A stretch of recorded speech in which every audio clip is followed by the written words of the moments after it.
Ah ouais, ce sont les grands oubliés des élections territoriales de cette année, l'environnement et le climat.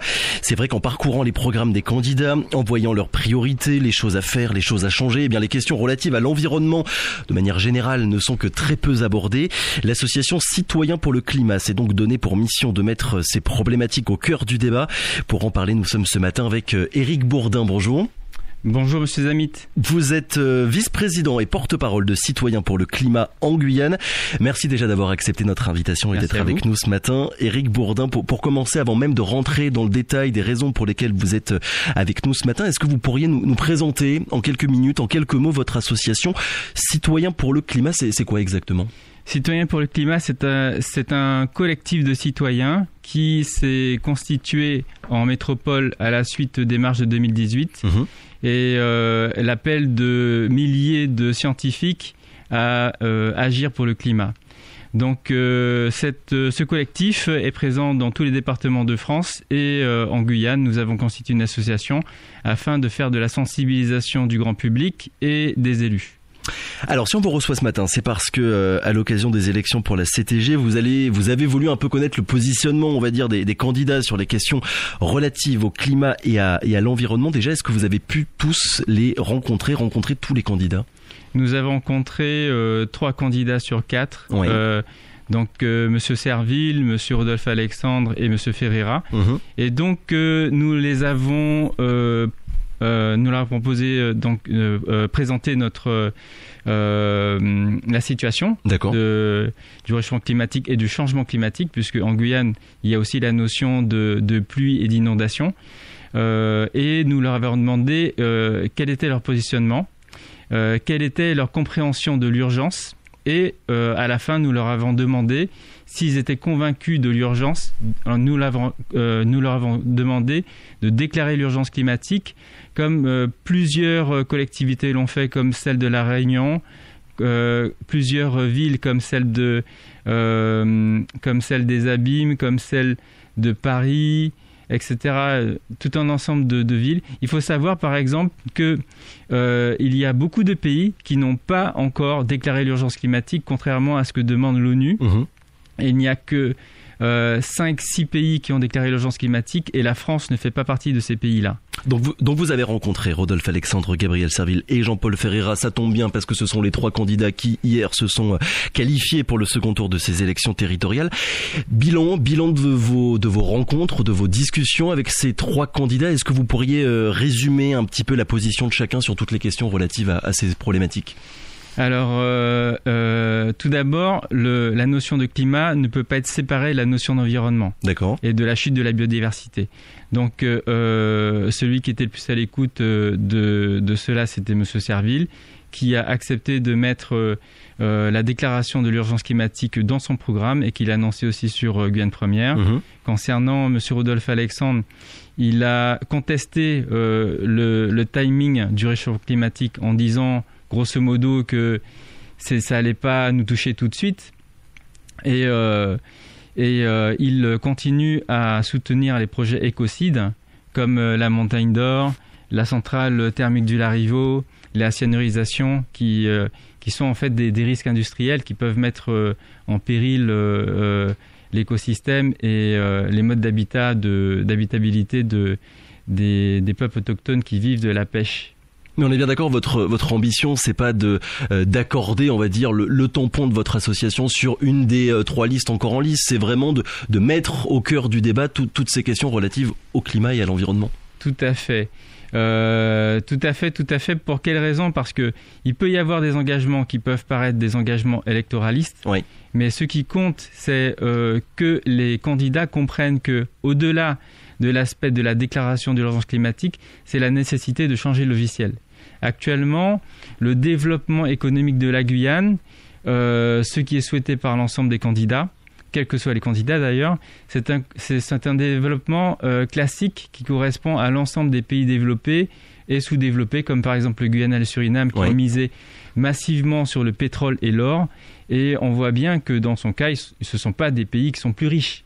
Donc en réalité, nous voulons montrer qu'il existe une 3e voie, à côté de celle de l'orpaillage, de celle du pétrole, et qu'il existerait un développement durable qui serait possible, mais pas simplement comme ce que l'on fait aujourd'hui, c'est-à-dire du greenwashing, c'est-à-dire de faire des activités polluantes et de mettre en avant des choses qui vont, entre guillemets, améliorer l'environnement, mais qui sont qu'un paravent. Pour donner juste un exemple sur la montagne d'or, il faut savoir que le problème du réchauffement climatique, c'est que la température augmente et que cela entraîne des changements climatiques comme les pluies, des tornades, des ouragans, des sécheresses.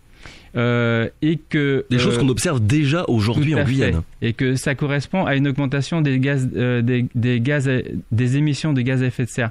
Et par exemple, pour donner l'exemple de la montagne d'or, l'exemple de la montagne d'or, c'est effectivement de l'or extrait, donc une richesse produite, mais c'était aussi 142 millions de litres de gazole utilisés sur 12 ans. C'était aussi 10% de la consommation électrique totale de la Guyane. Et c'était 600 à 800 hectares déforestés. Plus le risque industriel lié à la cyanurisation, puisqu'on sait qu'il y a déjà eu des ruptures de digues dans plusieurs pays ailleurs. Pardon, excusez-moi, vous avez commencé, Éric Bourdin, à parler de cette troisième voie que vous souhaitez pour le territoire.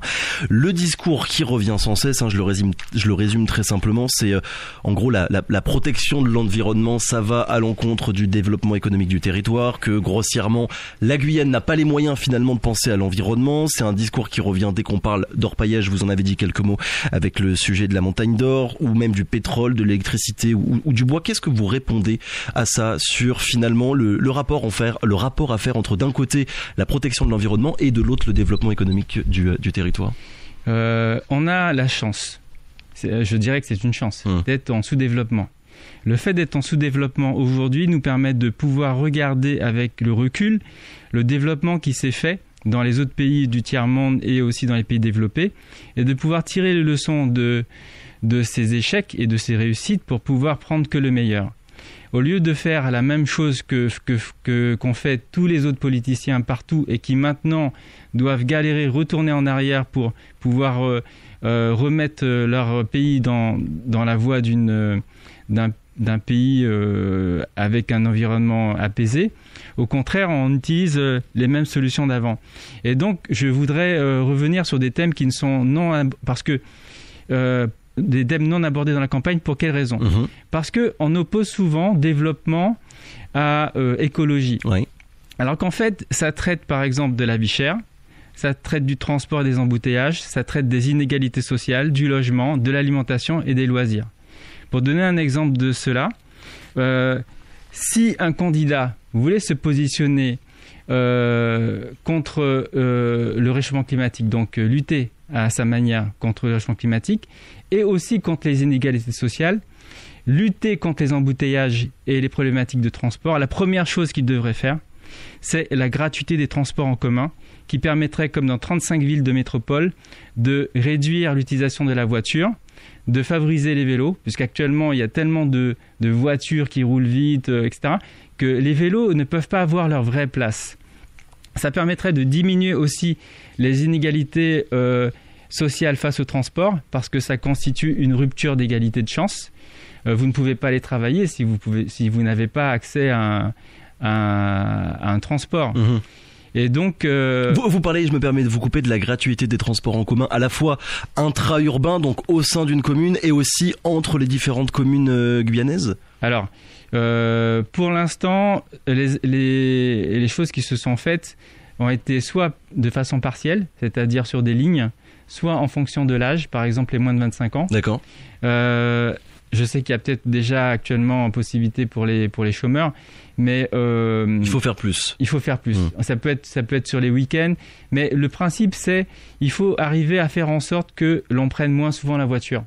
Il faut faire en sorte que on émette donc moins de gaz à effet de serre, mais qu'on réduise aussi les inégalités sociales. Et nous sommes dans un département où il y a une très forte inégalité entre les riches et les pauvres. Grosso modo, il y a ceux qui ont accès au transport et qui peuvent aller travailler, et tous ceux qui sont obligés de rester à la maison parce qu'ils n'ont pas cette possibilité. Comment vous expliquez, Éric Bourdin, que l'environnement, le climat ne soit presque pas abordé pendant cette campagne électorale? Et pourtant, on l'a dit, il y a quand même beaucoup de sujets qui ont fait la une de l'actualité depuis ces dernières années, avec la centrale du Larivot ou même le projet Montagne d'Or. Comment est-ce que ça se fait, selon vous, que ces problématiques-là n'impriment pas suffisamment dans le discours politique? Je dirais que il y a un manque d'information des élus. Nous avons déjà rencontré des élus de mairie et nous leur avons posé la question. On a présenté notre support de présentation du réchauffement climatique et de la chute de la biodiversité. Et donc, ils en ont conscience, les élus de Guyane? Parce que là, on parle des candidats en lice pour les élections de la CTG, mais pour les maires. Ce qu'ils nous ont dit, c'est que, en réalité, toutes les informations qu'ils avaient, c'était les informations qu'ils voyaient dans les 20 heures. D'accord. Et donc, en réalité, c'est des informations très parcellaires et c'est des informations qui sont tronquées. Pour une raison simple, c'est que nous sommes dans une société de la réassurance. C'est-à-dire que il faut toujours rassurer les gens. Quand il y a un problème, on va toujours dire « ne vous inquiétez pas, on a la solution, tout est en main, on va y arriver ». Et je dirais que, pour faire un parallèle avec l'actualité, la problématique du réchauffement climatique, c'est exactement la même que celle du Covid.